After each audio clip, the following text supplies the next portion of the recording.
సంగారెడ్డి పట్టణం bypass road 30 వార్డులోని పూలే పార్కులో ఆహ్వాన కమిటీ కన్వీనర్ గొల్ల ఆంజనేయులు ఆధ్వర్యంలో అనంతయ్య అధ్యక్షతనలో మహాత్మా జ్యోతిరావు పులే 134 వర్ధంతి పురస్కరించుకుని స్థానిక కాలనీ వాసులతో కలిసి మహాత్మా జ్యోతిరావు పులే విగ్రహానికి పూలమాలలు వేసి ఘనంగా నివాళులు అర్పించిన లచింత ప్రభాకర్ ఈ కార్యక్రమంలో బీసీ సంక్షేమ సంఘం జాతీయ ప్రధాన కార్యదర్శి బీరయ్య యాదవ్, అంగన్వర్, లక్ష్మయ్య, కృష్ణమూర్తి, నామాల నగేష్ తో పాటు కాలనీవాసులు తదితరులు పాల్గొన్నారు.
బిరనా ఇక్కడ చూడు బిరనా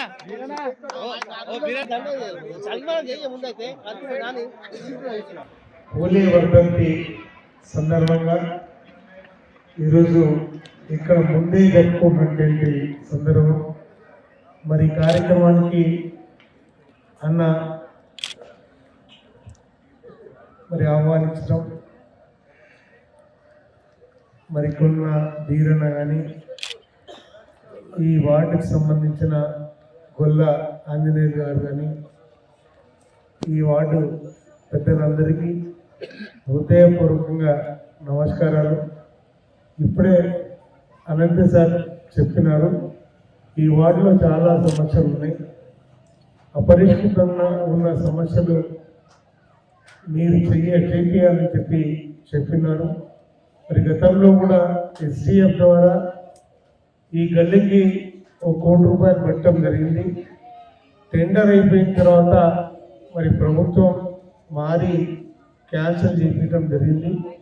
అయినప్పటికీ ఖచ్చితంగా ఈ వార్డులో ఉన్న సమస్యలను నేను చేయటానికి నా వంతు సిడిపిలో కానీ ఏ దాంట్లో వచ్చినా పెడతా అని చెప్పి తెలియజేసుకుంటూ, ఈ వార్డుకు సంబంధించి నన్ను కూడా మనస్ఫూర్తిగా మీరు ఆశీర్వదించి నా గెలుపులో మీరు పాత్రలైన మీ మేలు ఎప్పటికీ మరవనని చెప్పి మరోసారి తెలియజేసుకుంటూ, జ్యోతిరావు పూలే వర్ధంతి సందర్భంగా ఈరోజు నివాళి అర్పించుకున్నాం. మరి మీ అందరికీ కూడా నమస్కరిస్తూ సెలవు. అయితే పూలే గారి గురించి ఈ మధ్య కాలంలో ఒక 10-15 ఏళ్ళ నుంచే పూలే బయట ప్రపంచానికి తెలుసు. అంబేద్కర్ చనిపోయిన సంవత్సరం 1890లో పూలే గారు మరణించారు. అదే సంవత్సరము ఈ భారతదేశానికి సర్వ హక్కులు, రాజ్యాంగాన్ని, సమానత్వాన్ని అన్నింటినీ పంచి ఇచ్చినటువంటి అంబేద్కర్ గారు పుట్టారు. అయితే పూలే మహారాష్ట్రలో పూలే పట్టణంలో మాలీ కులం అంటే బీసీ కులాలు కొన్ని పూలు అమ్ముకుంటాయి. అదే ఈ మాలీ కులంలో పుట్టాడు. ఆయన తండ్రి గాని వీళ్ళందరూ కూడా పూలను అమ్ముకునేవారు కాబట్టి పక్కకు పూలే అని వచ్చింది. అయితే పూలే మరి భారతదేశంలో బసవేశ్వరుడు, గౌతమ బుద్ధుడి తర్వాత ఈ దేశంలో మనుషులందరికీ సమాన హక్కులు, మనుషులను మనుషులుగా చూడడం, మనుషులను ప్రేమించడం అనేది తత్వశాస్త్రాన్ని ఆధునిక భారతదేశంలో తీసుకొచ్చిన గొప్ప మహనీయుడు పూలే గారు. పూలే గారి గురించి మరి ఎంత చెప్పినా తక్కువ. వారు 5వ తరగతి చదివిన తర్వాత మరి ఇంట్లో చదువుకోలేని పరిస్థితి ఉండే తన నాన్నకు వ్యవసాయంలో కూడా సహాయం చేసేవారు. ఇతడు వీధి దీపాలంటే అప్పుడు లాంతర్లు ఉండే, ఆ లాంతర్లను పెట్టుకొని సాయంత్రం కూడా చదివితే ఒక బ్రాహ్మణ పంతులు గోవింద్ వల్లభ్ అనే పంతులు ఈయన బాగా ఇంట్రెస్ట్ ఉంది, మరి పూలే గారిని చదివించాలని వాళ్ళ నాన్నకు సూచన ఇచ్చాడు. వాళ్ళ నాన్నకు సూచన ఇస్తే ఒక మిషనరీ పాఠశాలలో మరి ఆయనకు చదివించడం జరిగింది.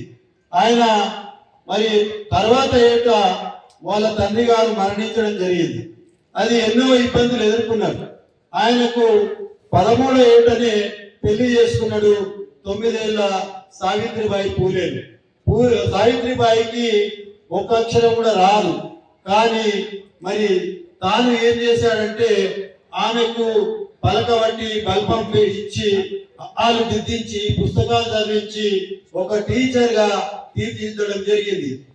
మరి మహారాష్ట్రలో ఉండి భారతదేశం అంతా కూడా వ్యాపించి మరి ఇదంతా కూడా ఈ కింది వర్గాల విద్య కోసం, విద్యనే గొప్ప ఆయుధము, విద్యనే వెలుగు, విద్యనే భవిష్యత్తు, విద్యనే జీవితం అనే గొప్ప సందేశం ఇచ్చినటువంటి పూలే గారిని మనం ఒకే రోజు స్మరించుకుంటే కాదు, మరి ఎల్లప్పుడూ స్మరించుకోవాలి. ఆయన ఆశయ సాధనలో మనం అందరం ఉండాల్సిన అవసరం ఉంది. మహిళల పట్ల ఆయన చూపిన ప్రేమను మనము సూచించవలసిన అవసరం ఉంది. లింగ వివక్ష ఉండకుండా, అలాగే కుల వివక్ష ఉండకుండా పెత్తందారి వ్యవస్థ వ్యతిరేకంగా పోరాటం చేసినటువంటి పూలే గారి ఆశయాలను, లక్షణాలను అలవర్చుకోవాల్సిన అవసరం ఉంది.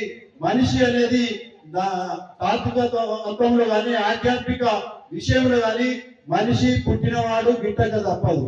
మరి ఈ మధ్య అంతా ఎందుకు మరి అందరితో సోదర భావంతో ఉండాల్సిన అవసరం ఉంది. మనము తోటి మానవంతో మనము కలిసిమెలిసి ఉండాలి.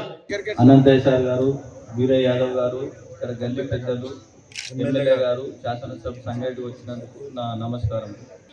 అవమానం వచ్చినప్పుడు ఇది ఎందుకని తల్లిని అడిగితే ఈ సమాజము సమానంగా లేదు, ఎక్కువ తక్కువ ఉంది, నిచ్చెన మెట్లలా ఉంది కాబట్టి అది అంతే అని చెప్పినప్పుడు అట్లెట్లయితుందని పరిశోధన చేసి గులాంగిరి అనేటటువంటి ఒక గొప్ప పుస్తకం రాశాడు. మేము ఎవరు కూడా ఇప్పుడు అది చెప్పలేకపోయినాము. ఆయన లిటరేచర్ గురించి ఆయన చాలా పుస్తకాలు కూడా రాశాడు. ఆయన ఒక విద్యావేత్తనే కాకుండా ప్రతి ఒక్కరు గులాంగిరి చదవాలా, ఆయన జీవిత చరిత్ర చదవాలి. చెప్పిన విషయాలు మర్చిపోతారు. చదవండి, అధ్యయనం చేయండి. ఇట్లాంటి వాళ్ళను చదవడం ద్వారా స్ఫూర్తి దొరుకుతుంది. మనం కూడా మంచి వాళ్ళుగా తయారవుతాం. సమాజానికి ఏమైనా సహాయం చేయడానికి అవకాశం ఉంటుంది. సోదర భావం పెంపొందుతుంది. మరి ఇవన్నీ కూడా దృష్టిలో పెట్టుకొని ఈరోజు ఈ కార్యక్రమాన్ని విజయవంతం చేసినటువంటి వాళ్ళందరినీ కూడా పేరు పేరున ధన్యవాదాలు చెప్తున్నాం. సహకరించిన పత్రికా మిత్రులందరికీ మేము మా ఆహ్వాన కమిటీ గొల్ల ఆంజనేయుల ఆధ్వర్యంలో ఉన్నటువంటి ఆంజనేయులు కన్వీనర్ గా ఉన్నటువంటి ఈ కమిటీ తరఫున సభ్యులందరి తరఫున ఓడియ పంజన్న గారు, అరుణ్ చారి గారు మీకు పేరు పేరున ధన్యవాదాలు చెప్తూ